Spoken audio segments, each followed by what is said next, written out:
Hi everybody, and welcome to Everyday Mana. Today we are going to be doing a little bit of a different program than what I normally do. I have had several people request that I show how to properly freeze. In this case, we're going to be doing different kinds of meats, but how to properly freeze things to where they don't get freezer burned, and you can, in this case, we're going to prep ahead. We're buying meat in bulk. I'm going to show you how to cut it into individual servings and then show you a couple of different ways of freezing. So we're going to get started. The first thing we're going to do is a pork loin. Now, if you have a big box grocery store, as they call them, like the Costco or the Sam's Club, that kind of thing, you can buy your meat in bulk. But even at your grocery stores, oftentimes they will have pork loins on sale for, $1.49 a pound. But when you look at this thing whole, it looks big, and you're like, what am I going to do with all that? Well, that's kind of what I'm going to show you with this today. We've got some other ones coming. Now, the first thing you need to do, obviously, is take off the wrapper, but you can get a lot of meals out of this, and you can freeze it. That way you've got it when you need it. So the first thing I'm going to do, actually, is cut this thing in half because it is so big. So we're going to cut it in half. Then I'm going to move half to my cutting board here. And this is where you have to make a decision of, do I want to roast? Do I want pork chops? What do you want? Now, what I like to do when I get one of these is do a roast. I like to just go ahead and cut a pork roast, and that's what I'll do with this one. But I also like to cut pork chops of different lengths. This is a boneless pork loin. As you can see, there's no bone here. There is a fat cap. Now, what I like to do first is to cut through the fat cap before I slice it. And that way, I don't want to cut it off because this is a very, very lean cut of meat. That way, you're cutting through that silver skin that's underneath, and it won't curl and buckle on you. So just make a couple of slits. It's just easier if you do it before you start slicing until you get down to the meat. It's about, I don't know, 1/4 of an inch thick. Now, you will need a good sharp knife. The ones that I really like, I get asked this all the time, so this program is going to kind of be what are some of my favorite tools too. I personally really like the Victorinox Fibrox handle. This is a grippy handle. Like when you're handling something like this, your hands are going to be slick. This is a grip handle so that you're less likely to slip with the knives, but it needs to be very sharp. So I'm gonna turn it over, and I'm gonna cut pork chops as thick as you like. I like mine. Sometimes I like them to be thicker, sometimes I like them to be thinner. I'm gonna do both.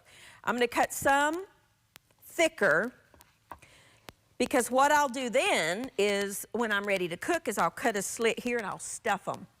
So I'm going to do 4 of them thicker, about the same thickness. If you need to pull out a ruler, go ahead, by all means, go ahead. And I like to go ahead and cut everything. Then I'll show you we're going to do a couple of different methods of freezing. Okay, so I'm doing mine in 4 because that's the size family I have, is 4. Then we really like thin cut pork chops, just pan fried.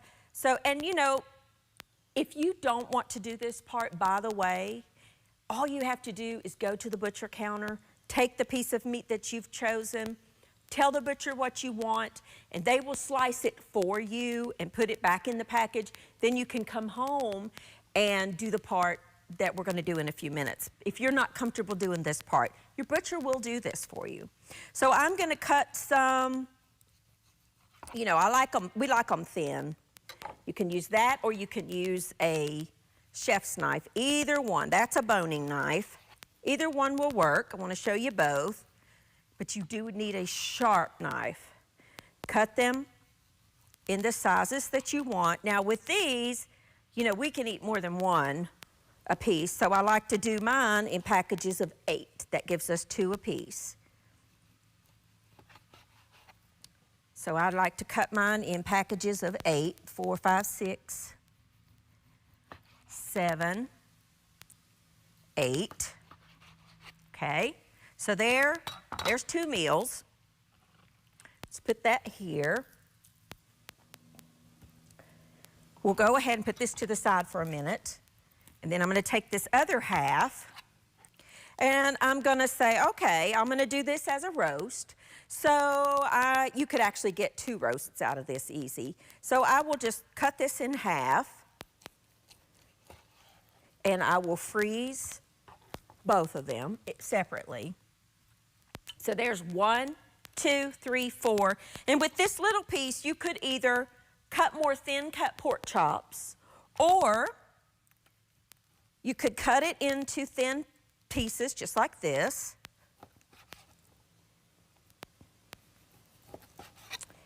And then take your individual little pieces and cut. And notice I'm working on plastic boards. I've moved my wooden cutting board over there because I don't put raw meat on wooden boards. And then cut it into strips, and you've got, for a stir fry, you've got it already done. It is a very economical way of buying food. If you can buy it in bulk, and this particular cut of pork is very lean, and you can do the same thing with a pork tenderloin, beef tenderloin. It's going to be a lot more expensive, but you can butcher that yourself. We're not going to do that today. I might do that on another upcoming program because they can be a little more expensive. However, it is a whole lot cheaper to buy it and butcher it yourself than it is to buy individual beef tenderloin steaks or filet mignon. It's a lot cheaper, and you can get a lot of meals out of one, but in this case, we're doing pork loin. It's very lean, very, very lean. If you see a piece of, like right here, I've got a little piece of a gristle. I don't want to put that in here, so I'm going to just kind of cut that out with my little paring knife. I've got 3 knives working here. I've got a paring knife, a chef's knife, and a boning knife. So out of that 1 piece of beef, or I keep calling it beef, pork loin, I have 1, 2, 3, 4, 5 meals for 4 people. So it was $17 for the whole thing. So you're talking a little over, what, $1.30, 40 cents, or $5, excuse me. No, let me think. $3. Golly, you wouldn't think I majored in math, would you? $3.25 or so per meal. You break that down per person, and it's very, very economical. Now, once you have all this, and again, your butcher will cut this part for you. You might have to cut the little slices, but that's not a problem. That's very easy to do. You saw me do it. Let me wash my hands real quick. Now, if you have a,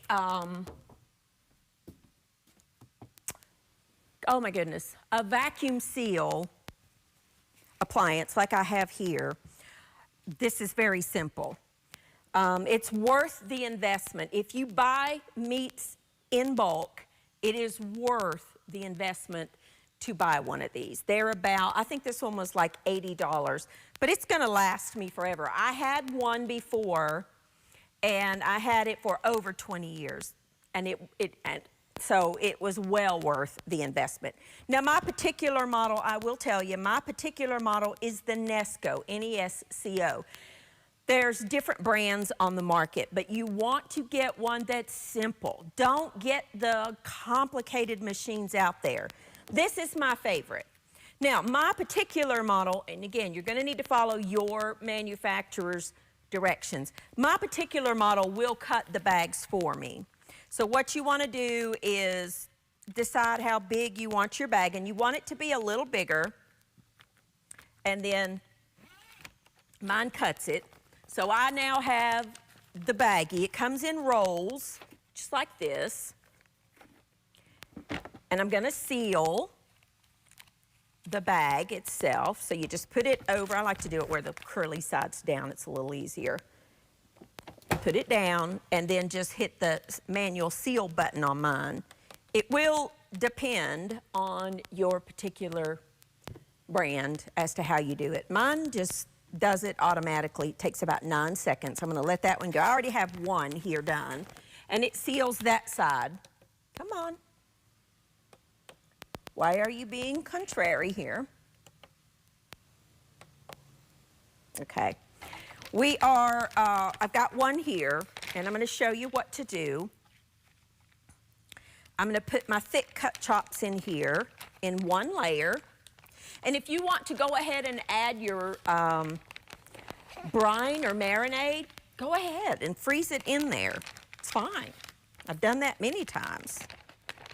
All right, I like to get them all one level. I like to squeeze them down in there, you know, fairly tight, as tight as I can. See, it's sealed. We'll use that one in just a second.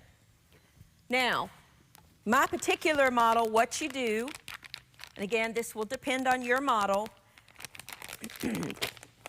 You put the bag, this is the little sealing strip, and mine has a little ledge thing there that you can put the ends under. Just makes it so much easier. Put it down and then hit your vacuum and seal, and it makes that noise, and you can see it sucking the air out. That's what it does. It sucks the air out of the bag and it seals it for you. And mine's telling me it's got about 5 seconds here.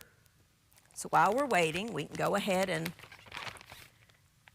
do our, I made this a little bit big. I didn't necessarily need to make it that big. 4. You gotta wait. Mine has a little clock up here that it counts down and tells me when it finishes sealing. Okay, I'll show you one more with this. And see, you have a beautiful vacuum sealed bag that is sealed on both ends. Label it with a Sharpie marker, which I didn't bring out here. Should have brought a Sharpie. I just write on there what it is and the date I froze it. That will go in your freezer for, you know, when you vacuum seal it, you can keep it for up to probably about a year. If it lasts that, I mean, you'll eat it before then. The date you freeze it and put it in your freezer. And then when you want to thaw it, all you got to do is take it out. You can either put this bag in a container of cold, ice cold water to thaw it, or put it in your refrigerator overnight. Great economical way to preserve your bulk buying meat. It really does a great job. And I love to watch it just kind of suck all that air out of there. I really, really do like my little vacuum seal pack.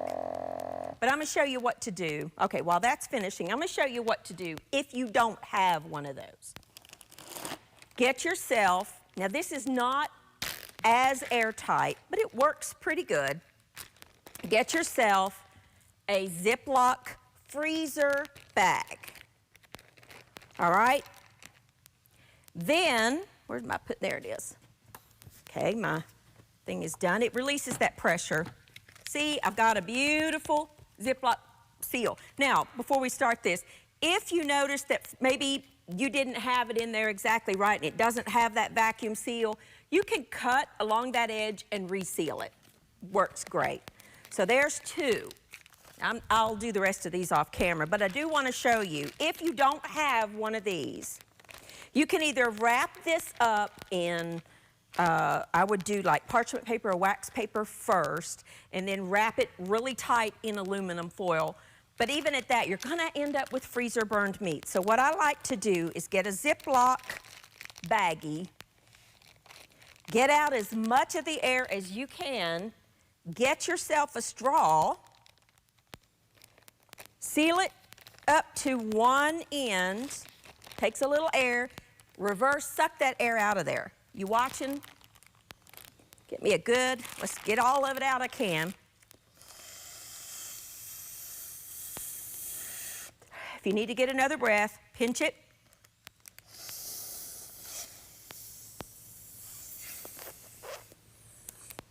And you've got something that's almost airtight. It's not as good as this, but if you don't have one of those, this is a much better way to freeze it than to just stick it in one and stick it in the freezer.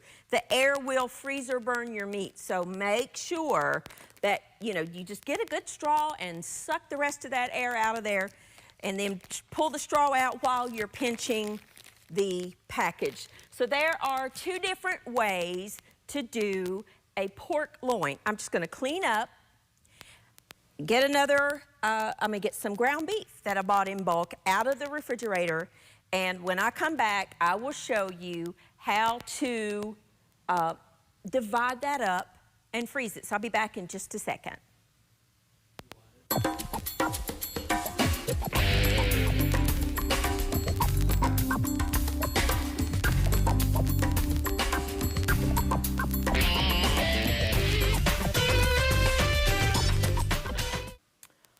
Alrighty, now I'm going to show you how to do kind of the same process, but with ground beef. Oftentimes ground beef will go on sale, or if you buy it like in a bigger package, 3 pounds or more, it's cheaper, that kind of thing. So I have here a big container of ground chuck. Now, I'm not going to use all that in one setting. So what I'm going to do is I'm going to put half of it in this bowl. We'll deal with that in a minute.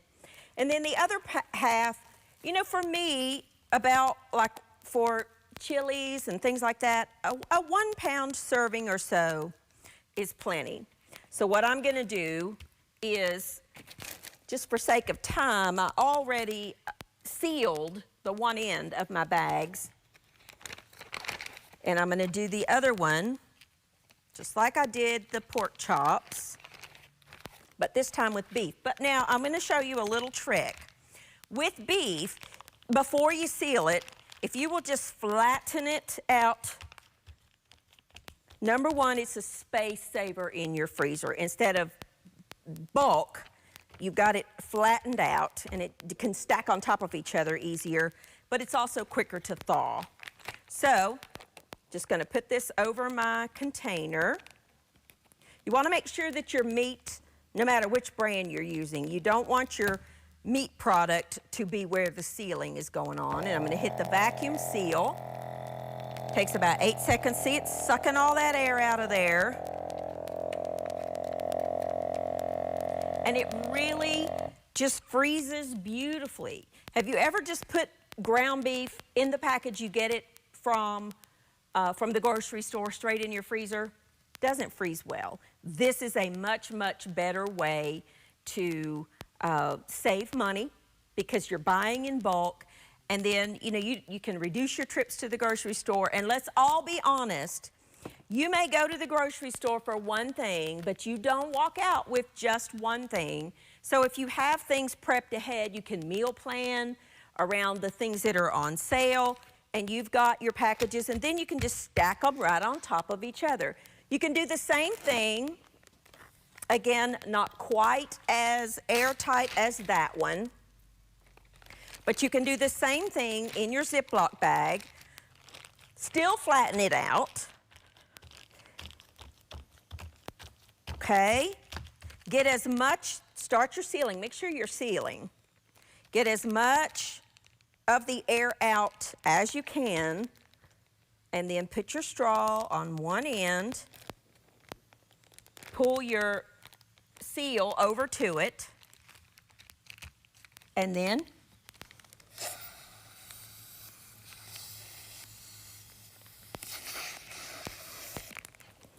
there you go. And see what I mean about flattening? See how much less space that's going to take up? So that'll just go in your freezer. Now, if you want to take the other half of that and make your hamburger patties, season them however you like to season. I like to just put my either like a Montreal steak seasoning. This particular one is roasted garlic and herbs. I'm putting that in there. I'm also going to put some salt and some pepper in my mixture. I'm going to mix it up. Okay. I also have got some parchment paper that I cut into little squares, and I'm going to show you why. However, the size you like your hamburger patties, up to you. I like mine about like that. Then I'm going to lay it on one. If you put the pieces of parchment paper or wax paper in between, they don't stick together. It's just a little hint for you. And you make up however many that you need. Now my family eats, I usually eat one. My boys typically will eat two. And Mike usually eats two. So I freeze mine in packages of 6 because that's, you know, how we do. And then just stick them in your freezer. And you've got hamburgers, just take them out that morning before you go to work or the night before in a bowl. Even though I vacuum sealed, I still like to defrost any meat, whatever it is, in some kind of container because you just never know when you might spring a leak. So I'm going to have an extra one here, a little one, but that's okay. Put an extra piece of parchment between. I promise you that parchment paper helps dramatically. Then I'll put one more piece of parchment paper there, and we'll make one last one, a little one.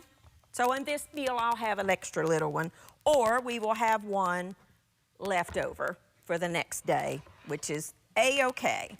Get that out of my way.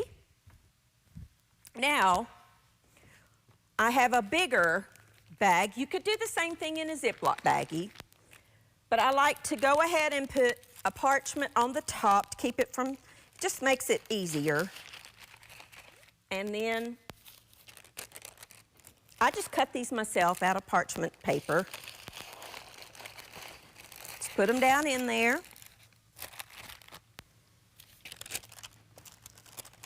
And stick them in your container, your oh my goodness, your vacuum sealer. Now see, I'm gonna have to scoot that down just a little bit. So what I'm gonna do is just put that right there. It's okay. It'll work just as fine. I like this one because it has those little lip-like things that you can put your open edge under. And then I'm going to vacuum seal. And see, it sucks all of that out of there. I'm telling you, these things are worth it. They aren't just gadgets to have. If you at all like to prep ahead, and you know we all should be, it's a great way to save money. Buy it when it's on sale, cut it in individual serving sizes, label it, then you've got it in your freezer. So for, you know, an initial little investment of your budget, but you've got meals for many, many, many, many, many weeks. And there you go. Once you hear that little click telling you can open it. And I have a perfectly sealed container of beef, and in this case, pork. You can do the same thing with a beef roast. If you find, like I like chuck roast really well for a beef roast. Buy it when it's on sale. Don't freeze it in the packaging that you get it from the grocery store. Transfer it. If you don't have one of these, put it in a Ziploc, suck it. It's a reverse. You're not blowing. You're sucking out of, like you would a straw, a drink.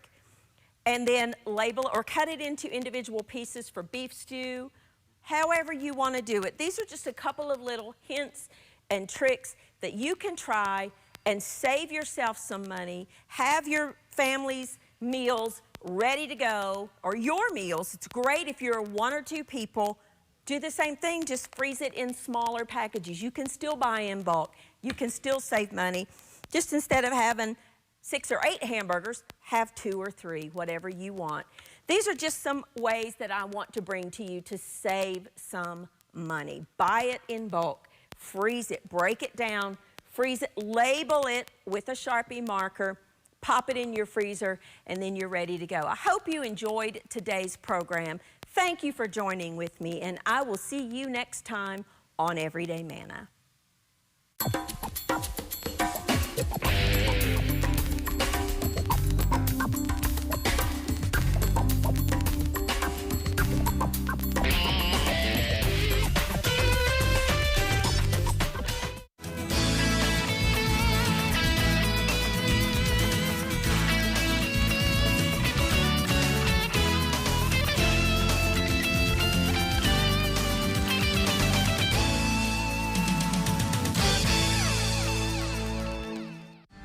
We wish you a Merry Christmas. We wish you a Merry Christmas. We wish you and your family a Merry Christmas. And you know what else? A Happy New Year. God loves you. We do too. Bye.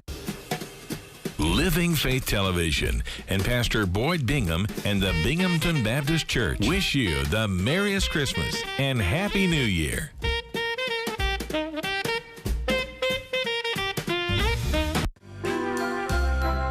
Living Faith Television and Preacher Mark and Lynette Meadows wish you the merriest Christmas and Happy New Year.